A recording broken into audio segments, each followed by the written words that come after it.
soul-stealing magi. Flesh-eating creeps. Yeah, it's just another day at the office for the Madhouse. My werewolf partner and I attempt to keep the peace without being torn to pieces.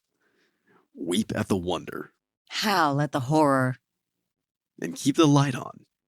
It's gonna get dark. This is the 100-Handed. Lost souls.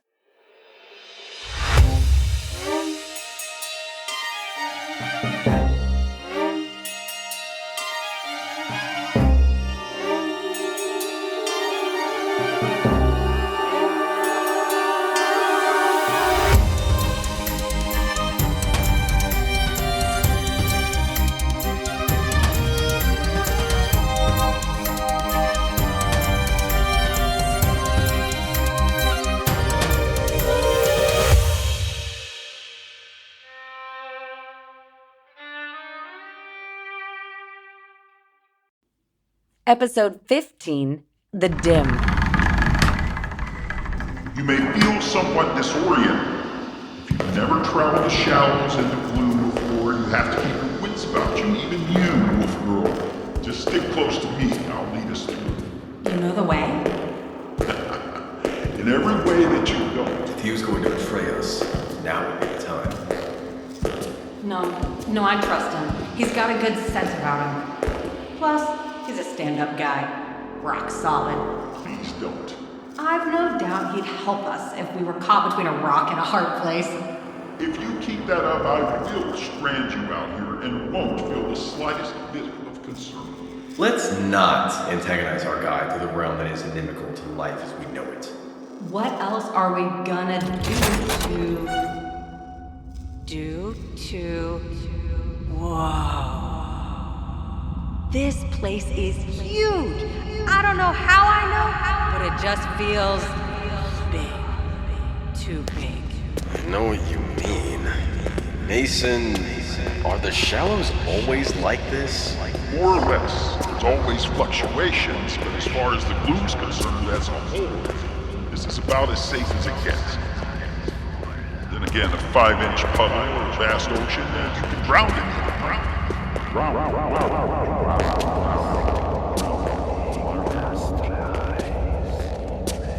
Why would you say something like that? Something like what? I thought. Focus, Evan, focus.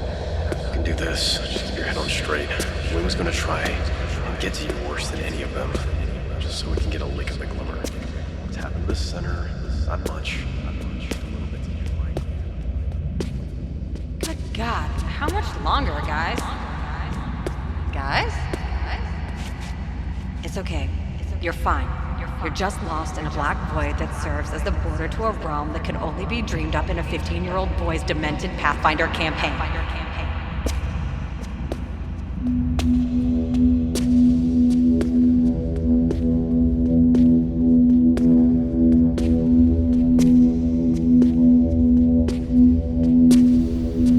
As I wandered through the dark, impressions of shapes coalesced in the shadows. Not just shapes, scenes. I approached what looked like a child's bedroom, except that there wasn't a house around it. It looked like some kind of sitcom TV stage. But then, I noticed a shifting under the covers. Hello? Just then, a small head with black hair popped out of the covers. A little girl. Her big brown eyes peered at me from over the blanket's edge. This isn't the place for little girls. This is my room. Well, I suppose it is? What's your name? Rivka. Nice to meet you, Rivka. My name's V. That's not a name. That's a letter. It's both. You're funny. Are we in a bad dream again? The bad dream? Uh-huh. I don't like the bad dream. I don't feel safe in there when the bad things come. The bad things are always trying to get me when I go to sleep. I hate it. I hate them. Hey, it's okay. The bad thing isn't going to get you. You're in bed. You're safe. Oh, wow! Look at all those toys you have. They help keep me safe. The toys? Uh-huh. I wake them up. Wake them up. Uh-huh. There's Sergeant Ramsey. She's a tough soldier in the Terror Coalition. Terror Coalition? Do you think you should be talking about stuff like that so close to your bedtime? Terror Coalition. Terror means Earth, and Sergeant Ramsey means business. Then there's Princess Lyra, who has a magic wand that turns into any instrument she wants and makes magical music. And Fairless, the Hound Knight, who can sniff out evil. Very impressive. But most important is that. The nightlight? Uh-huh. What's so important about that? It keeps the bad thing away when everything else doesn't. The light always wakes me up, even when the others don't. Well, I'm glad you have it. And have you seen my friends? What are you talking about? I looked around. The shallows were gone. Surrounding me was the girl's room, which was impossible because I'd simply wandered into her room without even needing the door. There hadn't been any walls keeping me out. Except now, there were 4 walls keeping me in. Stuffed animals, pink and white doll houses, pretty much anything you'd expect a girly girl to have. She had. It's just us, for now. This isn't good. Hey, it's gonna get cold. Right. Sorry. There's just a neighborhood out there. Nothing but sodium yellow street lamps and rustling trees. Well, duh. What do you expect? A trans-dimensional portal leading to a realm of pure shadow? Okay. Gotta be some way out of here. That's just my closet. This? This isn't right. How the fuck do I get out of here? That's $1 into the swear jar. What the fuss is that about? That sentence doesn't quite make sense. Okay, the precocious child thing was cute in the mid-2000s, but the Little Miss Sunshine thing has definitely worn out its welcome. Stop making so much noise. Honey, is everything okay? You've really done it now. You need to hide. Hide? What the fuck? I don't even know where I am. I shouldn't be here. Just find somewhere. You're lucky I don't just knock your old man on his ass. Bad words. Hide.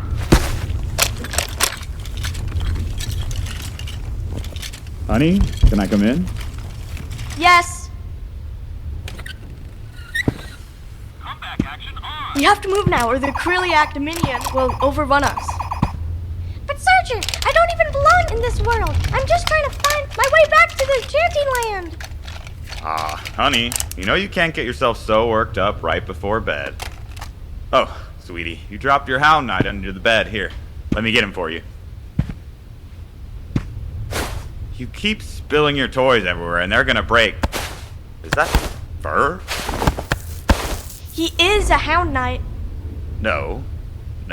Rivka, are you hiding a dog under your bed or something? It's hard to no, see, but it almost looks like... What the huckleberry? Oh, Jesus. That's not good. I guess that's why you don't leave Barbie's bitchin' pink Corvette just lying on the carpet. Swear jar. Daddy? Daddy? Daddy? Easy, kiddo, easy. Let me take a look. He's still breathing. I think he just honked himself out. He'll come to. It's so dark. Where's the nightlight? I don't see it anywhere. Where's the nightlight? I don't know, kid. It's your room. Please, please, please. We need it. Yeah, sure. Let me look. My vision's pretty decent in just the moonlight. Let's see. What was that? It's here. What's here? The bad thing. It comes if the nightlight isn't on. Oh, hell. It's a creep that's been terrorizing you. I hear it. Just hang on. I'll find it.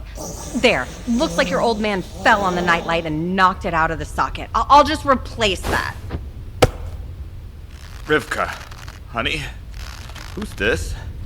The girl's father gripped my wrist. He was still half out of sorts, barely coming to. Poor guy might have even had a concussion. I pulled my hand away. And his fingers dug in even tighter. What did I say about friends spending the night, sweetie? The bad thing's got Daddy. The bad thing? The only thing that's bad is you, honey. You've been having friends over, and that's against the rules. Fuck this. I've got places to be. Okay.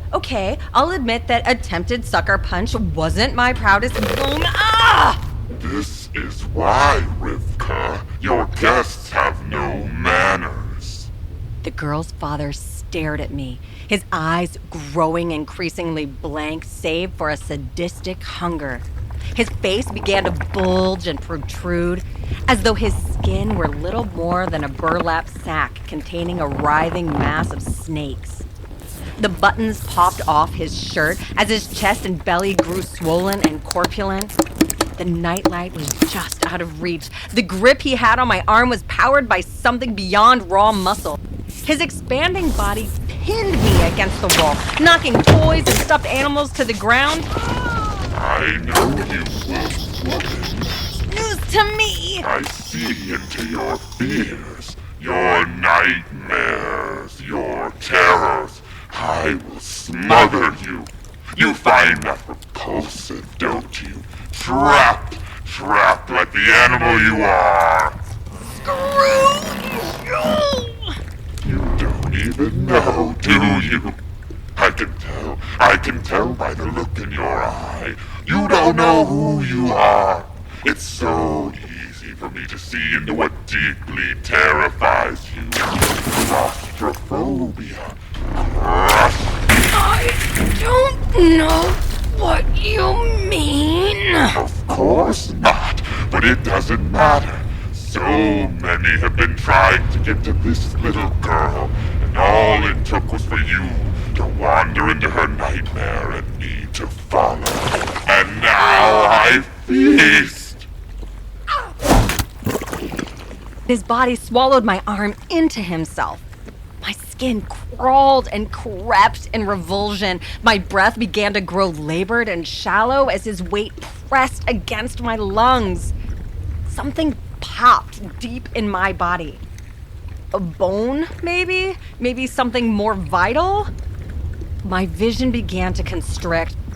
A black snake coiled around the outer edge of my sight, then constricted until I could only see out from a pinprick. That's it. Just give up. Your muscle, your might has no place here. Wolf woman, so proud of her prowess brought low by the shadows in her mind. You aren't real! It's real enough for you. Just as I began to lose consciousness, a light, brighter than anything I'd ever seen, blazed in the room. It illuminated the dream howler from behind, the grotesque musculoskeletal system darker and visible against the light-filled soft tissue. His form began to knit itself back into a human configuration. Shadows began flitting out of his mouth, his eyes, all of them darting like minnows under the windowsill into the starless night. I caught my breath without even thinking about it. Rivka's father lay before me, curled in the fetal position. Behind him, the nightlight glowed. I could feel some kind of fire or light behind the visible light.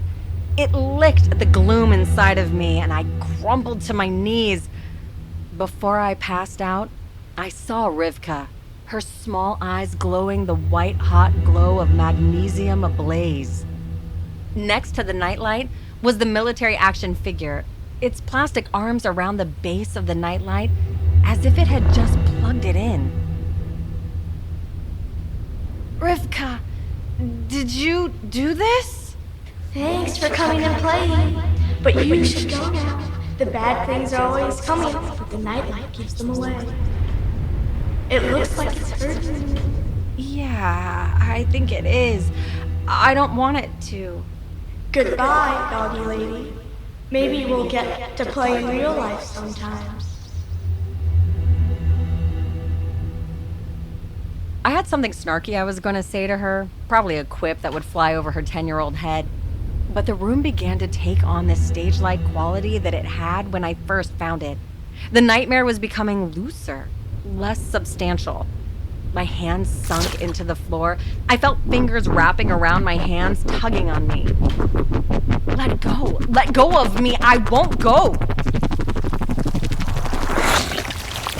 I'll kill you this time. I'll fucking kill you. V, it's me! God! No. Fuck me, Wexler. I'm so sorry. It's fine. Bleeding. Hasn't stopped me before. I don't know what happened. There was this girl and her room was like a TV stage, and I just walked on and got stuck, and then there was a creature that possessed her father. I think it was a dream howler, and it began crushing me, and I don't ever want to feel like that. You're okay, sister. You stumbled into a nightmare, that's all. You'll be fine. You're a creature of the gloom. You have power now. I think I broke something, but my insides feel like they're knitting together. The gloom inside of you is drawing power from your body. The girl! We should get moving. I'm glad you're safe, but the longer we're out here, the more likely we are to run into another dream howler. Or worse. It's not much further. Just stay close. No wandering. Is that There it is. the dim? We made it. Safe and mostly sound.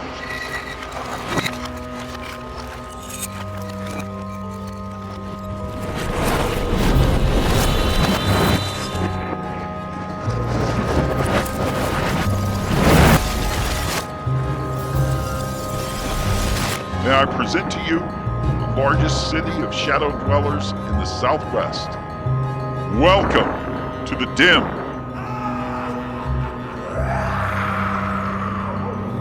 It's big! Our dim shadow of the gross material world's Austin. I've heard of people having shadows, but a city? Oh yes, all manner of non-human entities have a corresponding shadow. The hatred, greed, unbound lust, all of this is the gloom. This creates a corresponding shadow image here in the dim. I don't like this place. Look on the bright side. At least you don't have to wear a freaking prop and be with the gloom. How's the inner tube holding up anyway? Easy. What? It's a magic circle, V. If you pop it, it ceases to be a magic circle. So won't it become like a magic melted donut? Part of the magic is the circle. Well said. Okay. It's... Look, I don't have time to get into the nuts and bolts. Just keep me from being horribly mutated by the pervasive corruption of this place, okay? You're the boss. So we're basically in, like, Shadow Austin? If only. That implies some sort of one-to-one ratio. This city has its own sprawl. It is its own beast, a labyrinth to put King Minos to shame. He wasn't wrong. We passed by storefront after storefront, neon signs flickering in the windows. I didn't know what was powering them. Electricity didn't exactly seem like Ohm's law of the land. Shadows shifted behind the windows, among the displays. Creeps of every shape and size trafficked the area. Wexler was noticeably anxious, but none of this seemed to faze Mason in the slightest. And I don't mean he was just putting on a stone face. Mason was attuned to this place, the way a busker knows his corner, his people. Wexler didn't seem to derive any confidence from Mason's composure. I didn't blame him. But it was strange to see all the same. Wexler was out of his element, without his traditional weapons and at the mercy of the beings he so long hunted. How are you holding up? I'm fine. Is that a... Hide, you fool.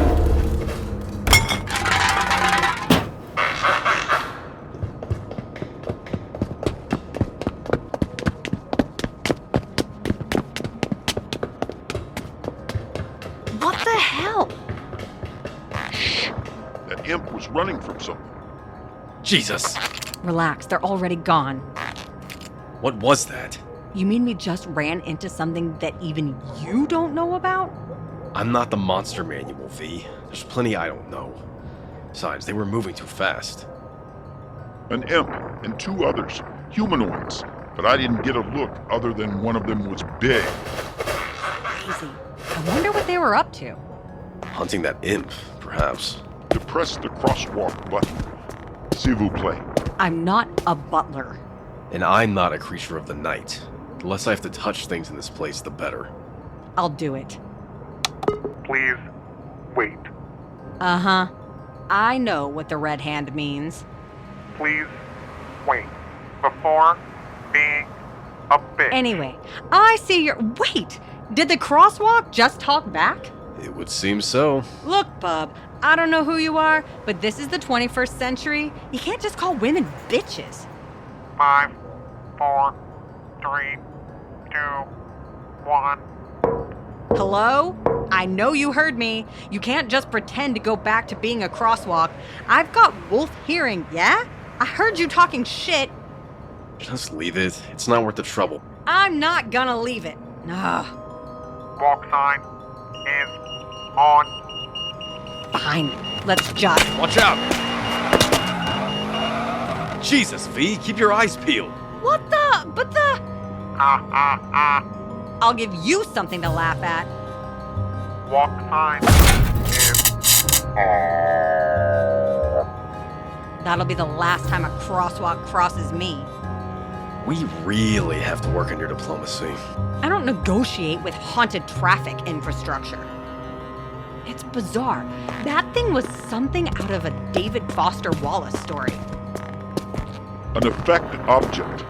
That thing was simply the leftover negative emotional energy from the city, from its pedestrians. A crowdsourced creature? The gloom in one mind gets tangled up with the gloom in another mind. And eventually knots up tight, snapping the threads connecting the various minds and collecting in a denser web of gloom. And it's totally mindless and autonomous? Yeah. Solomon explained when I was an inkling that it's like there's two threads or streams running through the human mind. The glimmer and the gloom. Naturally. Why don't we see any of the glimmer? You do. That's imagimancy. The glimmer is also the strongest in children and the elderly. Bullshit.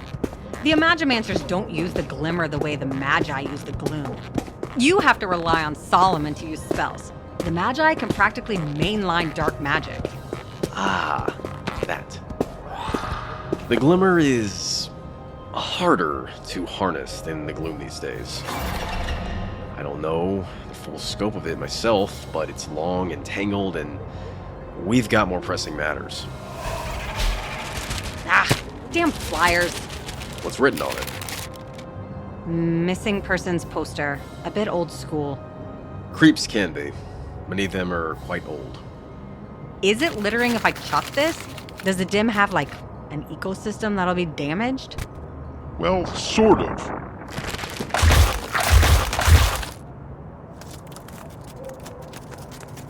Did anyone else just see that? You mean the litter that grew spider legs? Uh-huh. Oh, there it goes. Whoops. Watch out for the traffic. Oof.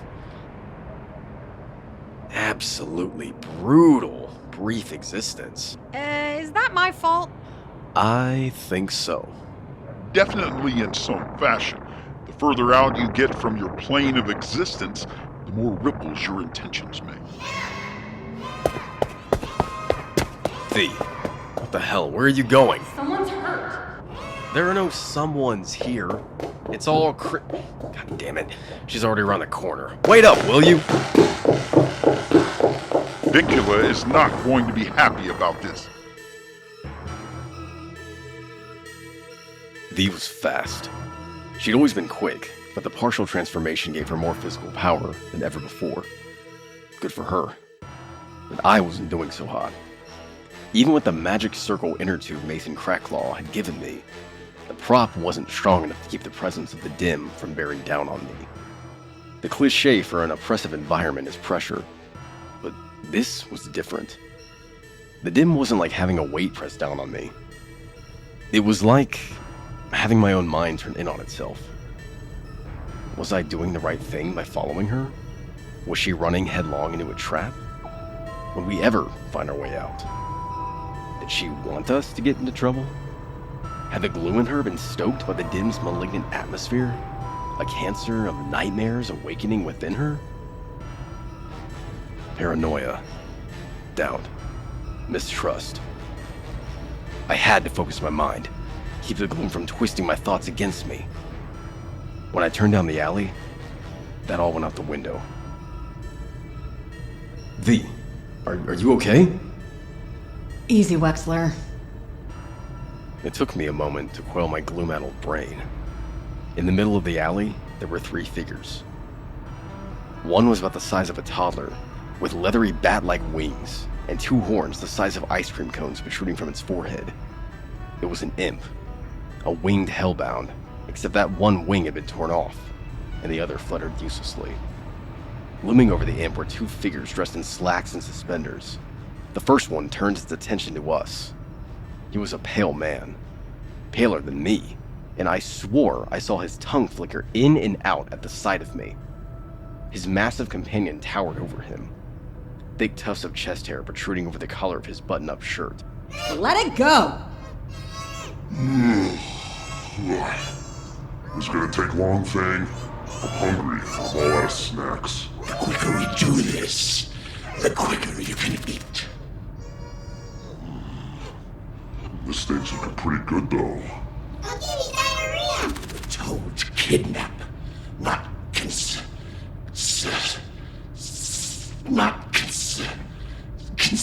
not eat it.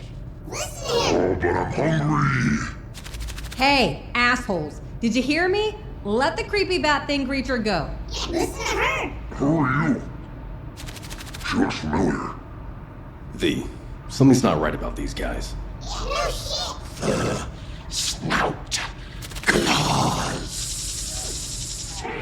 Check the picture of V. Me? Hang on, Fang.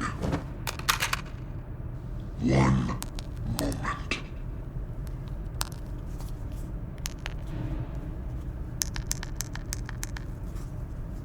Hurry up. So hungry. Wait. No.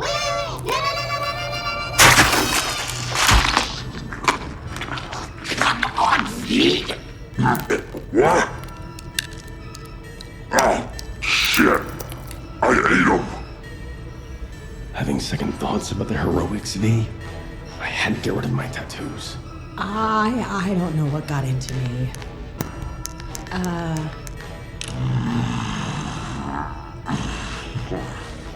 Let me see that. See? It's her. Mother wants her back. You sure? She was taken from Mother. This could surprise Mother. Yeah. I'm standing right here. What the hell are you two talking about? V, be on your guard. We're gonna back out of the alley, slowly. Oh, no. I don't think so. We've got work to do.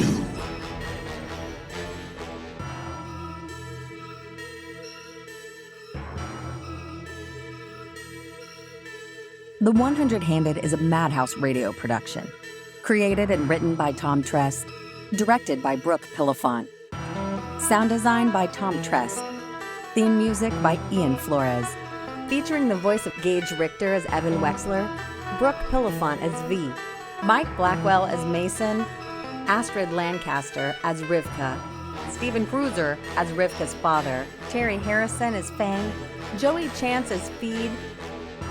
Want to help V find more agreeable ways of dealing with hostile architecture? Find us online at 100handed. That's 100handed.com.